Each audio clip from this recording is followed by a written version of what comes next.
Hello, good afternoon, everyone. This is Dr. Scanterbury, and I am here with Dialysis Patient Citizens Educational Instagram Live. So, how are you doing today? I am so happy you're here with me. It's starting a new year, so thank you so much. Sorry for my moving around here, but I'm at work trying to do two things at the same time. So happy New Year to everyone, and I hope you all had a very wonderful Christmas and New Year's and celebrated what's to come in 2024. We all know that with the New Year's, we make resolutions about what we should do and what we should not do, but we just want to remain healthy. We want to be blessed with good health. We want to be able to help others. And if you included exercise or losing weight or eating better, that's still very important because we know that our diets contribute to so much of our disease processes, whether it's high cholesterol, whether it's diabetes, whether it's hypertension. We need to really be cognizant about how the foods we are eating play a role in our how we feel and also our disease process. If you think about the fact that some people have autoimmune diseases or just some foods are good for your immune system and others foods are not. We have these super immune boosters that are supposed to help you in terms of boosting your immunity, and then there's others that are high in salt that you want to avoid. And realizing that, unfortunately with Christmas and Hanukkah and the New Year's just having passed, we're probably all a little bit heavier than we were before Thanksgiving, because it started with Thanksgiving and then it went on to the whole process of eating. So we want to make sure that we're staying healthy. We want to be sure that if you're listed for a transplant, that you haven't gained a lot of weight. We want to make sure that you're healthy, and when you're called for your transplant, that you're good to go. So we want to make sure that your cholesterol, if you're being evaluated to be a donor, you want to make sure, for instance, that your cholesterol is not out of whack, and we want to make sure that your blood pressure is good. And so in the process of going through the workup to get to be evaluated to be on the list, there is a lot of things that you need to do. And the question was asked, how long is the process for transplantation before being listed? And it all depends on what your medical conditions are when you come to the transplant center to be evaluated. So those patients who come to the transplant center for evaluation, if you have a primary physician or being seen by your PCP, and you are up to date with your health maintenance, whether you've had your colonoscopy, your pap smear, your mammogram, and all the other things that you need to make sure that you are, when it comes to your cancer screening, then there's less that the transplant center have to do. They just have to get your lab work, make sure that they check your cardiac status depending on your age. If you're a young person, you may just need an echocardiogram. But if you're an older person and have a history of diabetes or underlying heart disease, you will need to have cardiac testing done.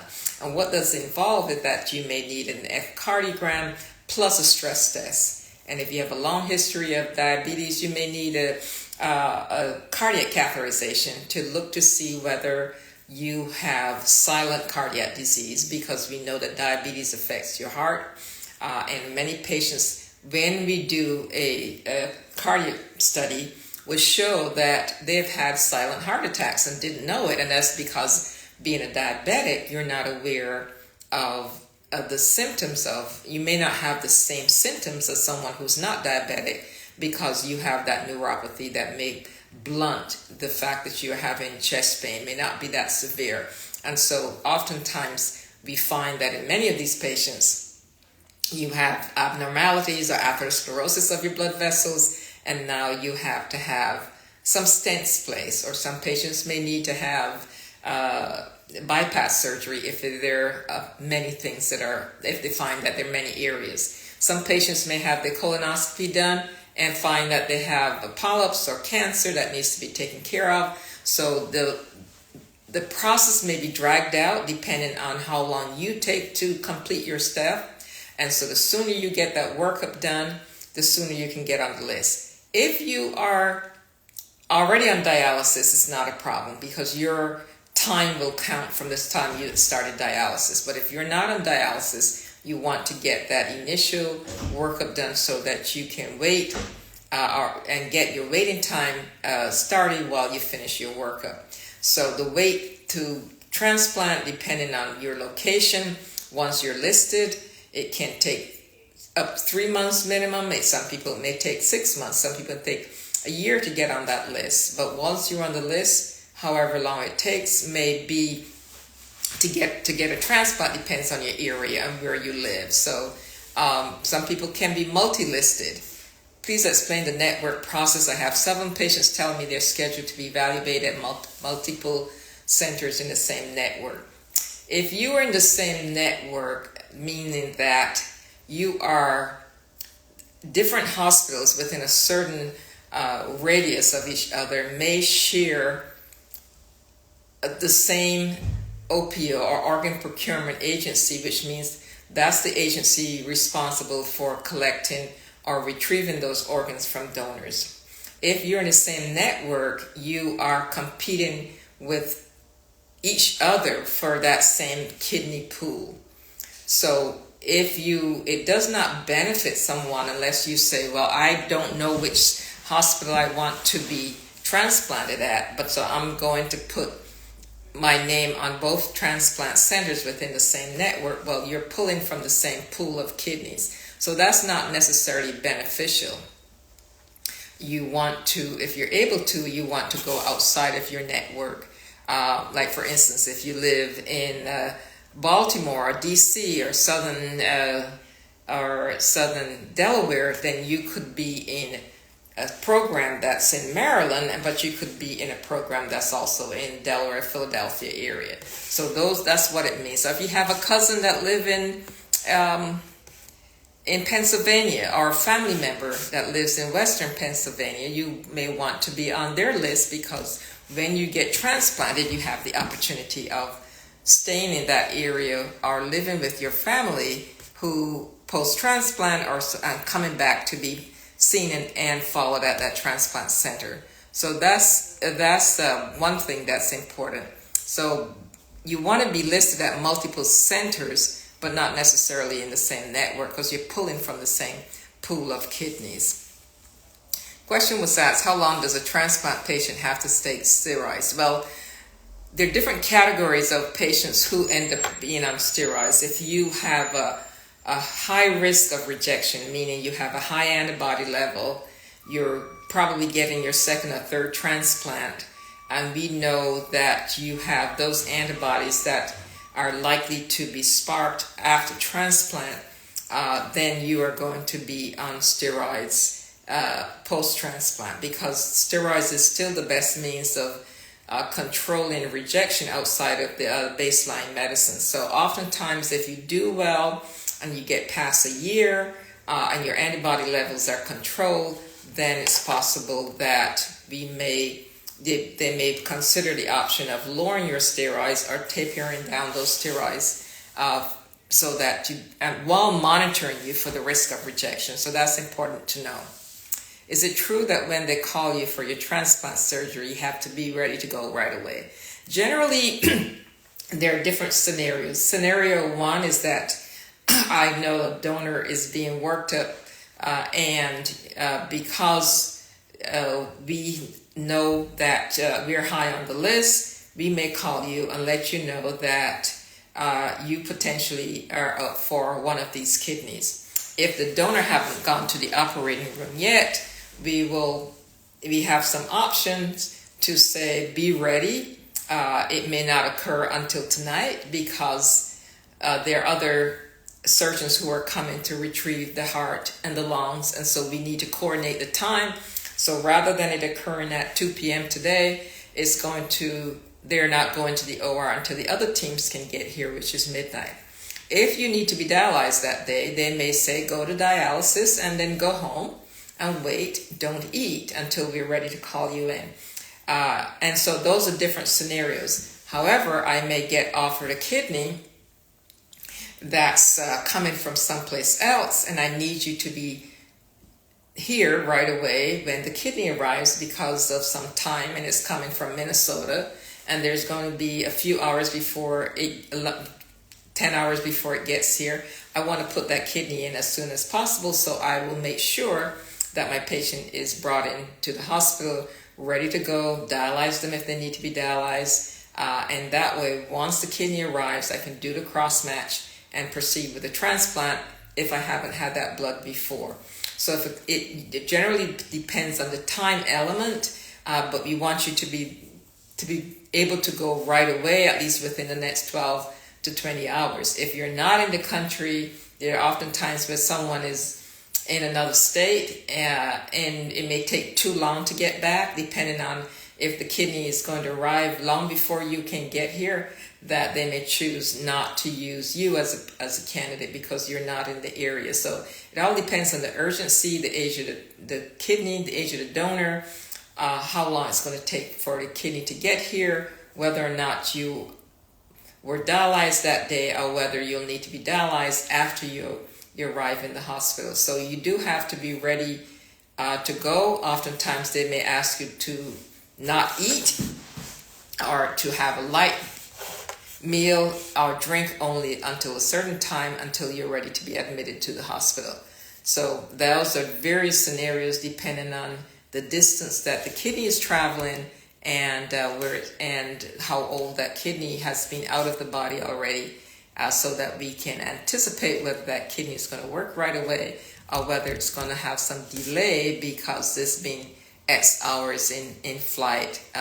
And oftentimes, sometimes you'll have a case where the plane, they're not able to make the connection, and so there can often be a delay in getting that kidney to the transplant center. So thank you very much for that question.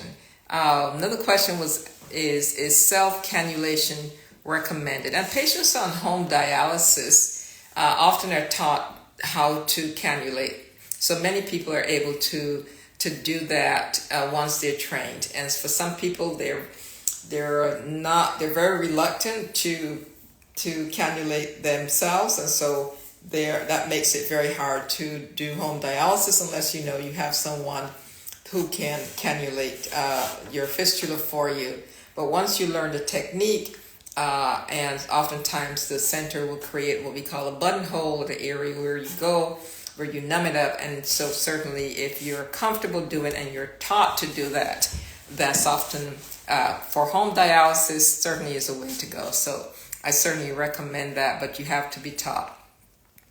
What is the difference between acute and chronic dialysis? Well, for instance, you may have acute renal failure in that you had an event that caused your kidneys to shut down. You got a massive infection, you're septic, it affects your overall fluid balance, and your kidneys are affected.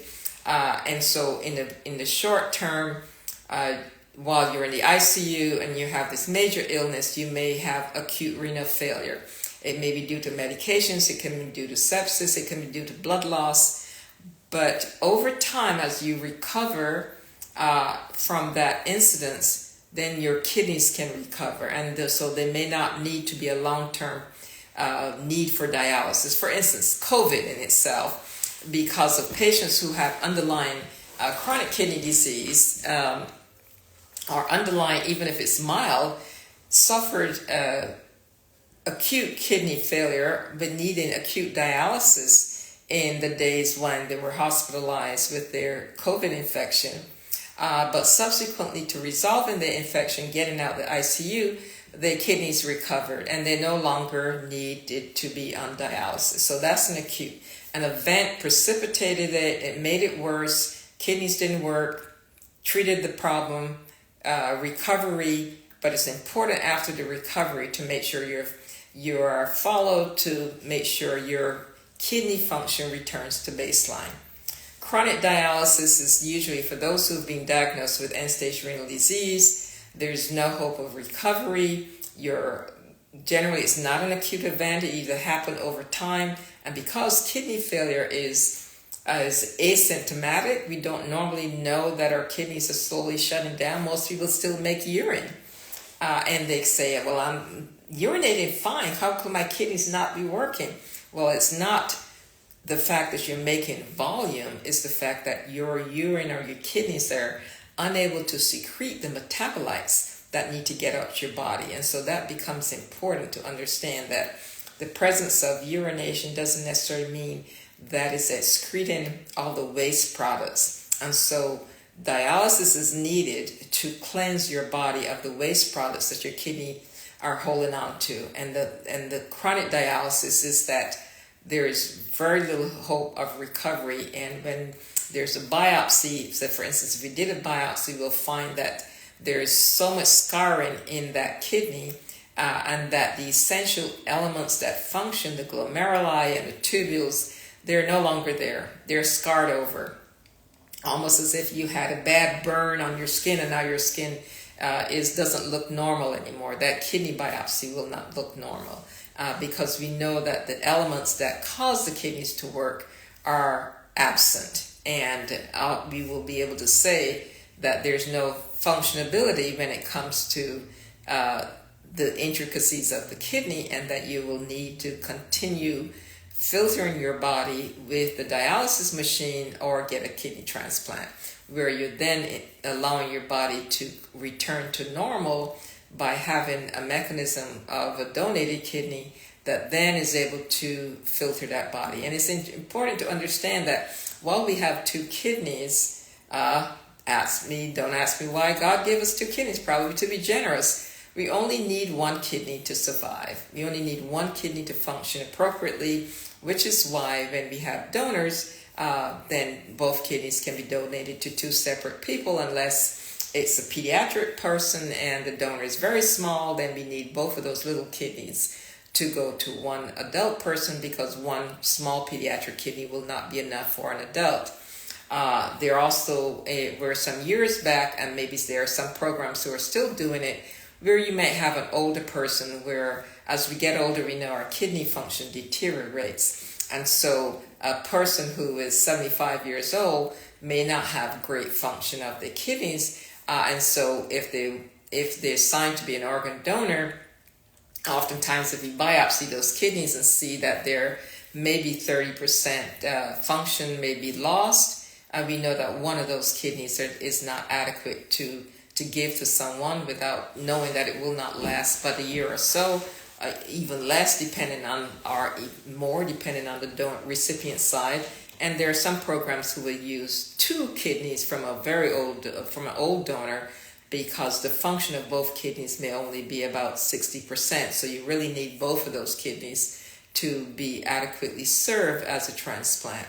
But not many programs are doing that, as the longevity of those have not been the greatest. So I hope I answered all the questions. How long is the process being transplanted before being listed? And we know that can take either short time, depending on the amount of workup that you have to do, and if you're healthy. And some patients you may find that you may have some road bumps along the way. Don't get discouraged. The whole goal is to make sure that as you go through the transplant process, that we can get you as healthy as you need to be, because the option of surviving after transplant and increasing that ability to survive longer depends on your baseline illness and your baseline medical conditions. So, and your baseline underlying heart disease. So without a good pump, which is your heart, your kidneys aren't going to work well, because they're downhill from that pump. And so we make sure that if you have underlying diabetes and underlying hypertension, two of the major causes of heart disease, is that it's essential to get that heart workup. And some patients are discouraged because they have to go through all these things. If you have cancer, we know that your body's immune system is opposite what it needs to do if you have a transplant versus if you have cancer. If you have cancer, you need a strong immune system to help eliminate that cancer and kill off those cancer cells. If you have a transplant, you want to weaken your immune system so that you can tolerate that kidney without undergoing rejection. And so the two can't necessarily go together.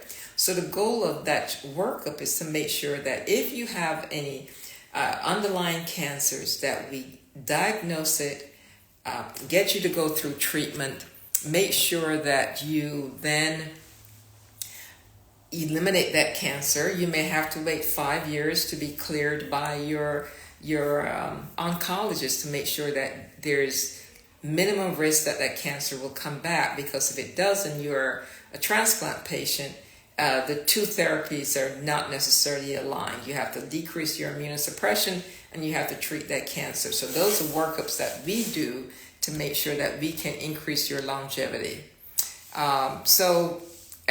Question: the drive for COVID immunizations is not advertised as much. Is it true that COVID and RSV are on the rise in many states? That is true, because many of the hospitals, at least here in Delaware, are going back to have masking.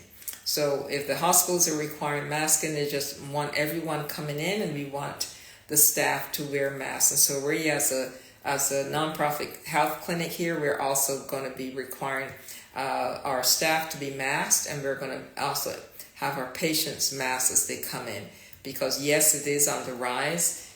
We have not seen the amount of vaccination uptake as we did a year ago, and so people are probably COVID exhausted. But just remember that you need to still get vaccinated with the new COVID strain, which, even though it's a monovalent, is not the same as the vaccine that you got in 2022 or even at the beginning of 2023.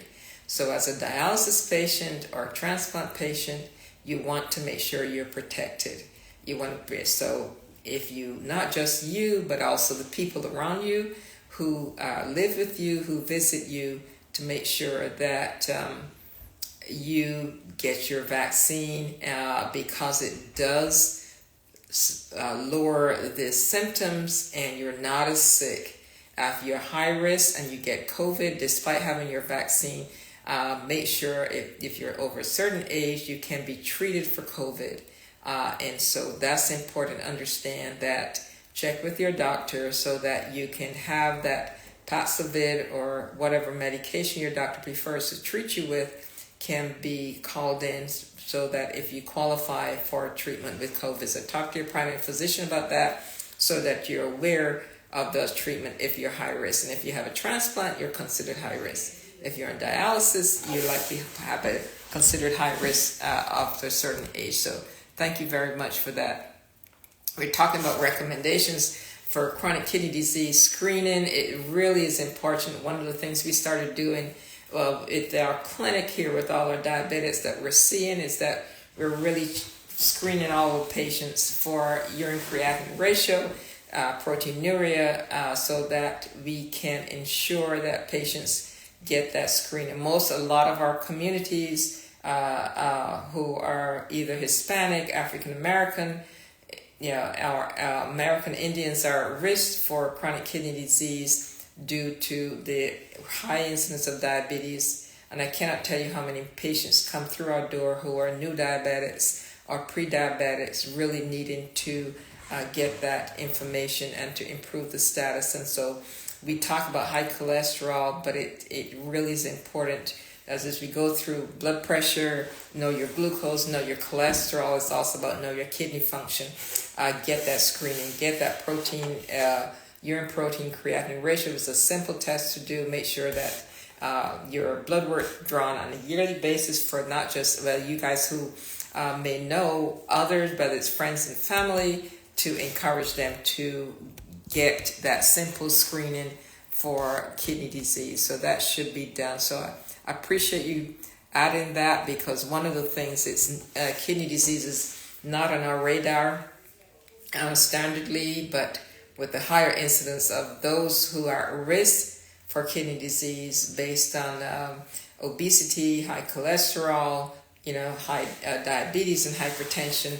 We're having much more diagnosis, and there are many national programs in terms of preventing diabetes, but not a whole lot of information out there in terms of what we can do to decrease the incidence of chronic kidney disease, to get it recognized. Patients may have stones. So many patients may not know they have abnormal cysts on the kidneys, or are just renal insufficiency because it's not mentioned that your creatinine is 1.5, 1.8. Your doctor may, or as most patients now may be seeing, a nurse practitioner may not recognize that that's something that needs to be addressed. So know your kidney function, know your creatinine.